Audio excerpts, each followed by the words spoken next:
Knowledgeful YouTube channel पे एक बार आपका पुनः फिर से स्वागत है। हम लोगों के थ्रू यहाँ इस चैनल पे निःशुल्क शिक्षा की व्यवस्था की गई है क्लास 10th के सारे स्टूडेंट के लिए, ठीक है।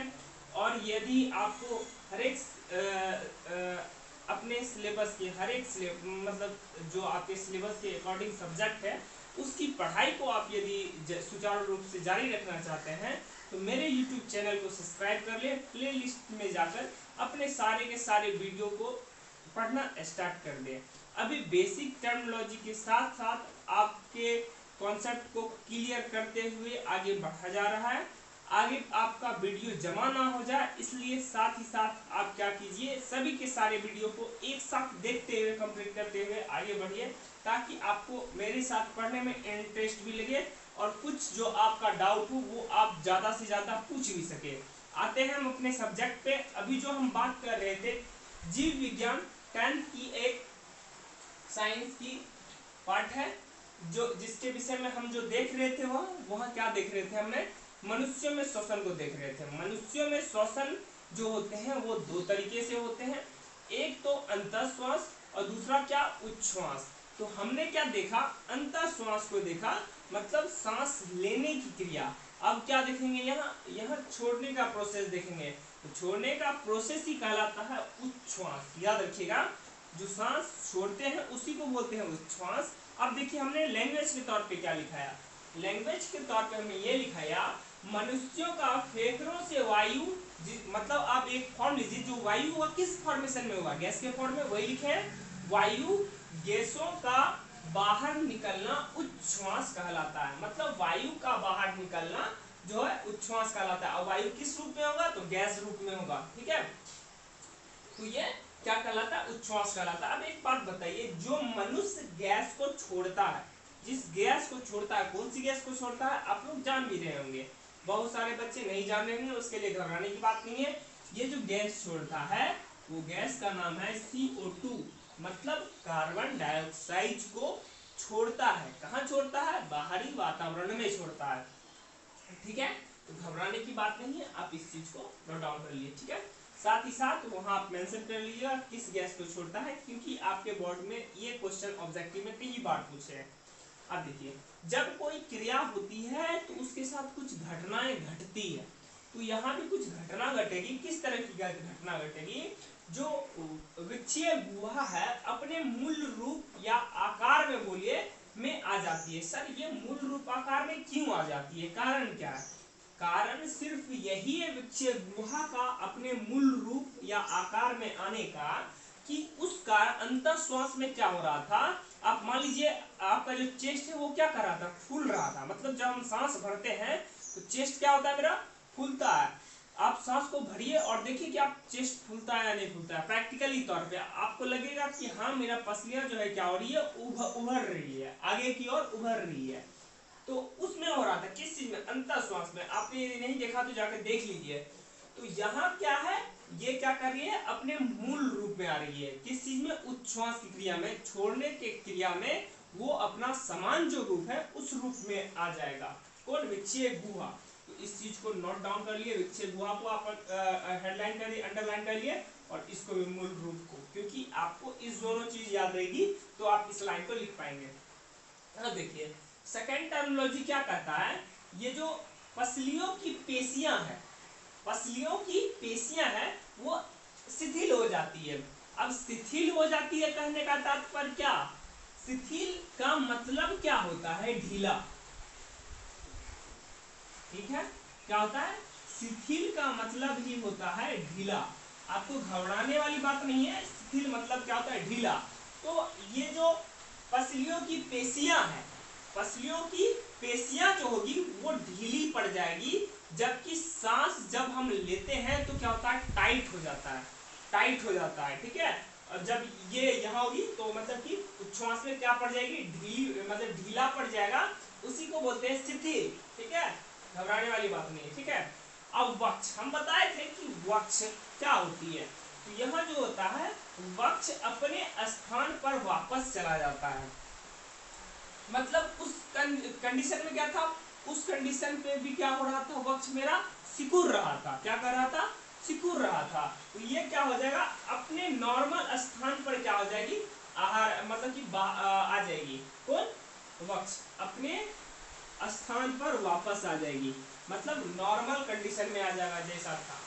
साथ ही साथ उस कंडीशन में क्या हो रहा था, ये मेरा चौथा पॉइंट है। साथ ही साथ क्या हो रहा था उस कंडीशन में, हमने क्या देखा था, जो गुहा था उसमें क्या था, वायु दाब क्या कर रहा था, कम था।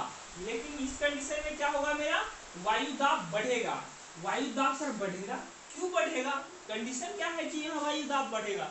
एक बात बताइए, जब हम किसी भी पहाड़ की चोटी पर चढ़ते हैं, या आप बोल दीजिए उस चढ़ते हैं, तो वह क्या होती है, आपने देखा होगा जो पर्वत यात्री हैं, जो लंबी पर्वत की यात्रा करते हैं, माउंट एवरेस्ट, वो क्या करता है, एक ऑक्सीजन का सिलेंडर लेके जाता है। क्यों लेके जाता है, कारण समझिए।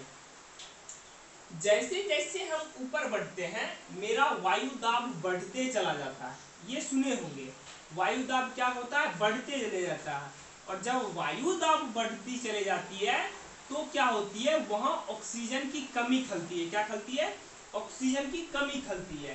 साधारण सी बात यह है कि जब ऑक्सीजन की कमी खलेगी, तो वायु दाब क्या होगा, बढ़ेगा।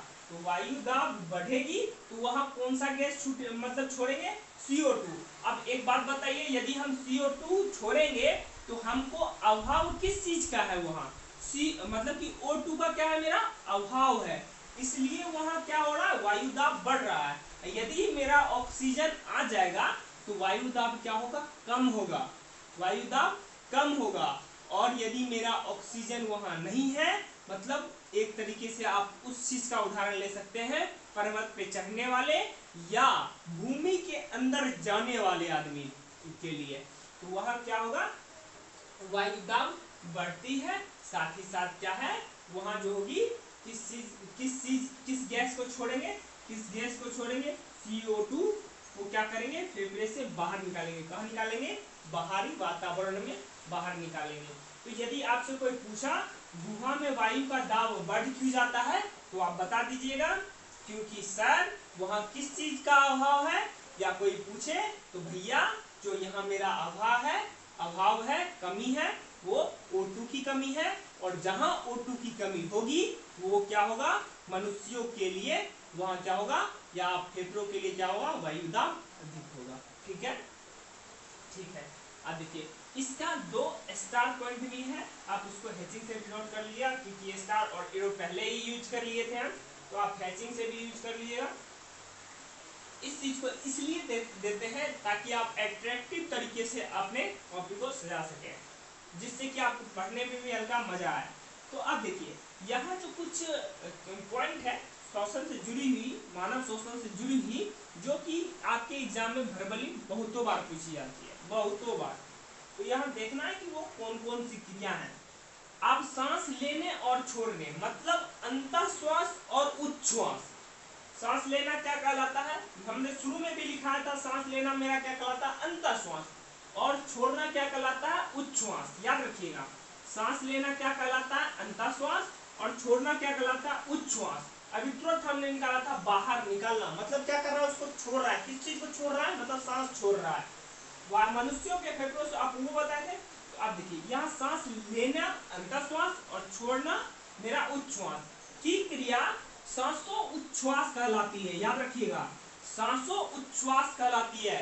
मोस्ट प्रीवियस क्वेश्चन आपके एग्जाम में यदि ना पूछे कि सांस लेना किसे कहते हैं, मतलब कि अंतःश्वास में क्या होता है, सांस लेते हैं या छोड़ते हैं, उच्छ्वास में सांस लेते हैं या छोड़ते हैं, या सांस लेने की प्रक्रिया क्या कहलाती है, सांस छोड़ने की प्रक्रिया क्या कहलाती है, यदि वो ना पूछे तो आपसे पूछेगा कि सांस लेने और छोड़ने की क्रिया क्या कहलाती है।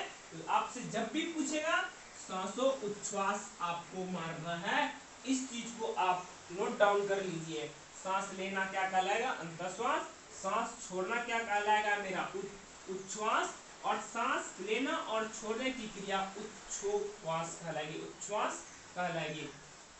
इस चीज को आपको भूलना नहीं है। आप दोनों चीज, सांस लेने और छोड़ने को अंडरलाइन करने के साथ साथ इसको भी अंडरलाइन कर लीजिएगा, ताकि आपको याद रहे। ठीक है, आप देखिए, ये क्वेश्चन भी आपको VVI है, मतलब ऑब्जेक्टिव की दृष्टिकोण से, साथ ही साथ ये भी है। बहुत बार पूछा गया क्वेश्चन है ये, बहुतों बार। देखिए इसमें क्या होता है, स्थलीय जीव श्वसन के लिए, के लिए, ठीक है, डॉट डाउन कर लिया, छूट गया था। स्थलीय जीव श्वसन के लिए वायुमंडलीय O2 का उपयोग करते हैं। और O2 हम बहुतों बार बोलते जा रहे हैं, O2 मेंशन कर लीजिएगा कि ऑक्सीजन ही होता है और कुछ नहीं होता, ऑक्सीजन ही है O2, आप समझ रहे हैं 10th में। स्थलीय जीव श्वसन के लिए वायुमंडलीय O2 का उपयोग करते हैं। तो वायुमंडल में जो प्रेजेंट O2 है, ऑक्सीजन गैस है, उसकी मदद से क्या करता है, स्थलीय जीव क्या करता है, O2 को उसमें से एब्जॉर्ब करता है, ग्रहण करता है। ठीक है, इस चीज को भी अंडरलाइन कर लीजिए, कहां से लेगा, वायुमंडलीय O2 को लेगा। ठीक है, तथा साथ ही साथ इसी क्रिया के दौरान जो जलीय जीव है वो क्या करता है, जल में विलय क्या होता है और विलय क्या होगा, विलय क्या होता है वो आपने जो है केमिस्ट्री में पढ़ा होगा। केमिस्ट्री में पढ़ा क्या है कि विलय जो होता है अपने में किसी चीज को घुला ले, ऐसा चीज जो अपने में किसी चीज को घुला ले वो क्या होता है, या बोल सकते हैं कि कोई चीज क्या किसी चीज में विस्तृत हो गया, मिल गया हो, कोई भी चीज किसी चीज में मिल गया हो तो उसको क्या बोलेंगे, विलय। जैसे चीनी को पानी में मिलाएं, चीनी को क्या किए, पानी में मिलाएं, चीनी क्या हुआ, उसमें घुल गया। उसी तरीके से चीनी घुल गया किस चीज में, पानी में। यदि 5 लीटर पानी हो और क्या हो, 300 ग्राम चीनी हो, तब ऐसा नहीं कि आप 5 किलो पानी मतलब 5 लीटर पानी लिए और आप 7 केजी क्या कर रहे हैं, चीनी को ले रहे हैं। तो इस कंडीशन में वाजिब है कि उसकी मात्रा ज्यादा है तो क्या करेगी, चीनी अपने अंदर पानी को पिला लेगी। इस कंडीशन में आपको नहीं ले जाना है। ठीक है, तो यहाँ क्या होगी, आपको आप समझिए बात को, मेरी बात को समझिए। विलय क्या करेगी, यहाँ ऑक्सीजन की मात्रा कम होगी और पानी की मात्रा क्या होगी, ज्यादा होगी। तो इसमें क्या करता है, जो मेरा पानी में मिलित घुलित O2 है, ऑक्सीजन है, उसको क्या करेगा, वो उपयोग में लाएगा। जिस तरीके से यहाँ जीवीय जल किस चीज को, O2 को, किस चीज के O2 को, विलय जो मतलब O2 है उसका उपयोग करता है, विलय O2 का उपयोग करता है। कौन, जलीय जो जीव हैं वो जल में विलय O2 का उपयोग करते हैं।